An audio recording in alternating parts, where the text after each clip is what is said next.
তোমার সাথে আমার গল্পটা শুরু হয়েছিল একদমই স্বপ্নের মতো। প্রথম দেখাই মনে বলছিল তুমিই আমার সেই বিশেষ কেউ। একসাথে হাঁটতাম, হাসতাম, হাজার গল্পে মেতে উঠতাম।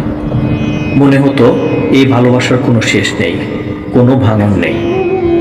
কিন্তু সময়ের সাথে সাথে আমাদের গল্পে কিছু ফাঁকফোকর তৈরি হতে লাগলো। তোমার ব্যস্ততা, আমার চুপ থাকা, এসব কেমন যেন একটা দেয়াল তৈরি করলো। আমাদের মাঝে কথা কম হতে থাকলো, মন বোঝার চেষ্টা করাও থেমে গেল। তুমি চেয়েছিলে এগিয়ে যেতে, আর আমি দাঁড়িয়েছিলাম তোমার অপেক্ষায়।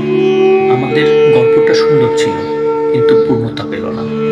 তুমি চলে গেলে তোমার জীবনের পথে, আর আমি দাঁড়িয়ে গেলাম স্মৃতির ভাঁজে। তবুও মনে হয় আমাদের অসম্পূর্ণ গল্পটা হয়তো আমাদের আসল গল্প। কারণ সব গল্পের পূর্ণতা থাকে না, কিছু গল্প অসম্পূর্ণ থেকেও সুন্দর।